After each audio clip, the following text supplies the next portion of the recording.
suis diététicienne en libéral. J'ai un BTS diététique que j'ai validé en 2012.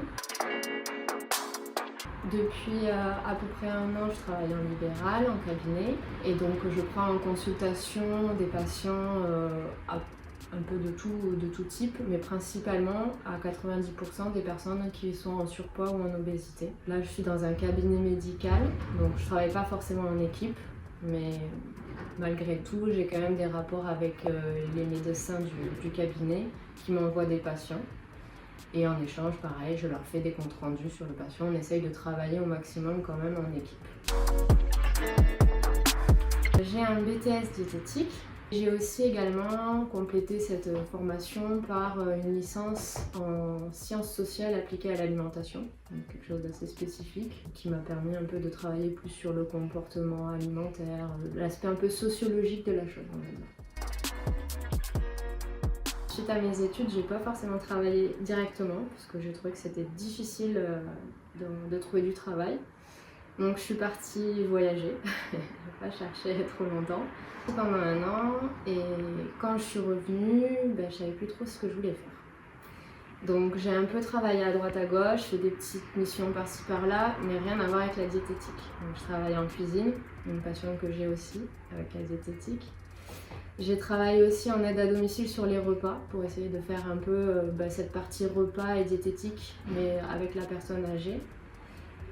Et c'est par hasard qu'on m'a proposé de faire un remplacement chez une collègue à moi qui a eu besoin qu'on la remplace pendant un congé maternité, qui m'a proposé du coup cette mission. Et comme quand on fait un remplacement, on est dans l'obligation d'avoir un numéro ADELI et voilà, de un petit peu faire des démarches pour être diététicienne, suite à ça, je me suis lancée.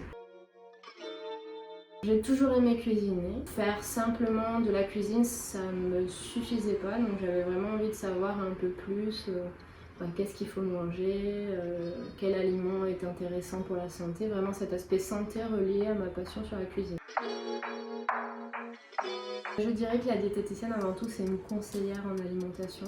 En tout cas c'est ce que moi j'aime bien comme définition parce que je me vois vraiment comme ça, vraiment pour conseiller mes patients au maximum. Et après oui, spécialiste de la nutrition en général et des aliments, enfin avoir une connaissance sur l'alimentation et son aspect santé aussi. Sur une journée, c'est principalement des consultations, donc, soit des consultations avec des personnes que je n'ai jamais vues, donc une première consultation qui est assez longue, qui peut durer jusqu'à 2 heures en fonction des questions que peuvent avoir les gens, je prends pas mal de temps. Soit des consultations du suivi avec des patients que je vois régulièrement et qui viennent faire un point un peu tous les mois. Et donc là, ce sera des consultations qui durent entre 45 minutes à 1 heure. Je travaille seule. Mais voilà, si c'est un patient qui a été envoyé par un médecin, soit de mon cabinet, soit autre, je vais essayer d'avoir un rapport avec le thérapeute ou le médecin qui m'a envoyé pour vraiment faire quelque chose d'assez global et une prise en charge plus intéressante. Une des qualités essentielles qui, je pense, faudrait avoir en tant que diététicienne, c'est vraiment être très à l'écoute. Le patient a vraiment besoin de se sentir écouté et c'est pas forcément quelque chose qu'on apprend à l'école, donc c'est quelque chose qu'il faut apprendre sur le tas. Savoir aussi vraiment personnaliser chaque conseil qu'on fait et qu'on donne. Ça suffit pas de dire quelque chose de général et de faire la morale sur quelque chose en termes de santé globalement.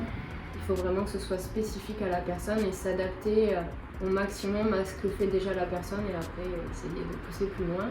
Une dernière chose, ça va être que notre métier il est quand même en perpétuelle évolution et donc c'est aussi se remettre en question tous les jours et continuer à se former et à s'informer pour pas toujours parler des mêmes choses et être sûr que ça n'a pas évolué sur cette partie-là parce que la nutrition c'est une science qui est assez récente, qui n'est pas totalement aboutie sur tous les sujets en tout cas.